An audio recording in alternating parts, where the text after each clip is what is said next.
Hey everyone, I'm hanging out right now in the woods. I just came from therapy a couple hours ago. I've been doing some real deep, I've been doing some deep soul cleansing over the last 2 days. I feel like I'm going through a real energy shift. Like when we shift in energy, when we clear out things, major things, we feel it in our body too. And I can just feel it. And yesterday I took my kids to the river and I did a massive let go in the river.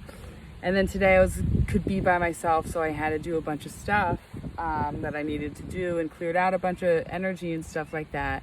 And then I went to go see my therapist, and her and I practice bringing alive the inner child, the unhealed inner child who runs a lot of the show, or used to run a lot of the show for a lot of my adult years as well. And we talked to her, and not going to get into what we talked to her about, but we do refer to her, the other girl in here, as a she. And here's the thing, we think that we're one solid energy. We're so many different energies. We're feminine energy, we're masculine energy, we're our inner child energy, you know what I mean? We're so many different energies, and she brings out that inner child. And I learned how she works, how to heal her. I've done a lot. If you followed my podcast, I've done a lot of inner child healing over the last year, and I talk about it. If you listen from the beginning of the podcast, you can kind of see how it all, you know what I mean, kind of plays out in that way. But anyway, we did a lot and talking, and it's crazy when you get awareness. When my inner child comes out, she comes out very manic and crazy decisions. If you've known me my whole life, you've seen the crazy decisions. If you follow me on here, you can almost see the playful side when she comes out. That's the way I look at it. She takes over a little bit, and she used to run the show when it came to emotions and relationships and dating, and CEO Colleen likes to take over now.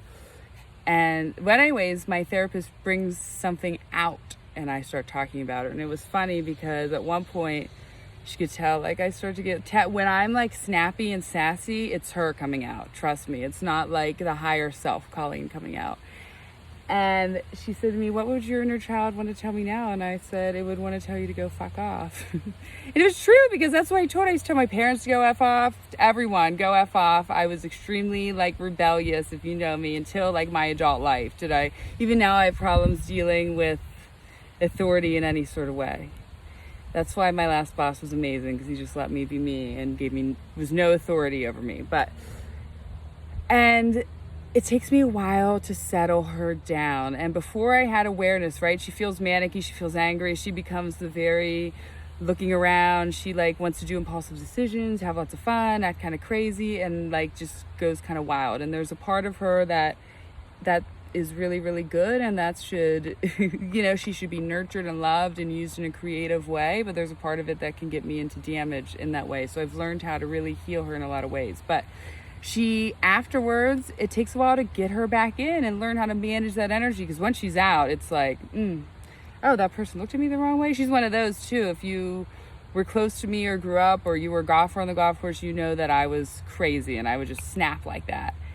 It's hard to believe. So I started to walk around like crazy around Westchester, and then I wanted to get something to eat, and I just it was me talking to her. I just calm down, what do you need, what are you thinking? Every time her thoughts would come up, I would be take control of it and answer her in a nurturing way, because she doesn't go away. It's learning to love her the way she needed loved.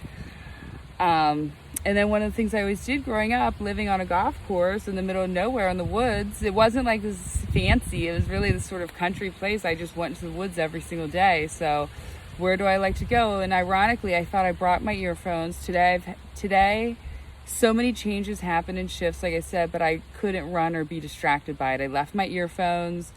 I didn't bring my notebook, so I couldn't write. Normally I can just listen. And I said, no, just go in the woods, don't get your earphones. And I sat here for a good hour and just started to calm down. How can I calm her down? All right, look, here we are. How do you calm yourself down in these moments? And I laid on this bench and I just started paying attention. I started counting the trees. I started looking around, you know what I mean? I started to just see everything. And then I started to calm down. I started to make sense of everything I talked about, things we had sort of brought up. And it just is like a lot of it is learning, listening enough, right? Gaining awareness enough to see when you start to react. And a lot of times, again, when she comes out, her energy feels a lot more manicky. Even maybe as I learn to heal her, it'll be calmer, but even when she's happy, she's still manicky. And she comes out like this kind of like, ah. And okay, how does adult Colleen, how do I take these spiritual principles and how do I calm her down? And a lot of it is just awareness, not reacting to things at all, and just taking a couple hours by myself alone, coming into nature of some sort, because that is clearly what grounds me and makes her feel whole in some sort of way, and it's just been it's just crazy. And again, when we go through these energy clears and we move our energy and we switch things up and we have clearing. I just got my entire living room moved out, gone, because I'm building a studio in there, audio and visual studio in there. And even just having that shift, I could feel it, and it's amazing. It's just, but also it's not always amazing. Sometimes it hurts. Sometimes we're used to that energy. Sometimes we find that energy painful. It's not always an easy energy, letting go, but it does eventually. There's always the initial freedom feeling of letting go. And then you're like, oh, all your old little energies want to hold on to old attachments or whatever. So for me, it's learning to be and not making, when she comes out, and especially if she comes out in a sad manic way or a not the best decision making way, it's sitting with her for hours and then learning how to calm the inner child instead of just react, vice, do this. Say, no, Colleen, you're going to sit with her and you're going to just let her go through all those thoughts and you're going to talk her out of it. And then you're going to go to the woods and you're going to ground yourself and relax. And I feel so much better. But if you would have talked to me 3 hours ago, you probably would have gotten a totally different message. Honestly, that's how we all are in a lot of ways. And again, you can even see it if you follow me. So she's the one who just posts the really sarcastic stuff. It's just the more provoking stuff. And then other days, the more spiritual stuff comes out. I don't know, but I'm gaining control of her. I really am. It's been a good year-long journey, but thank you, everyone. I hope this helps. Love you.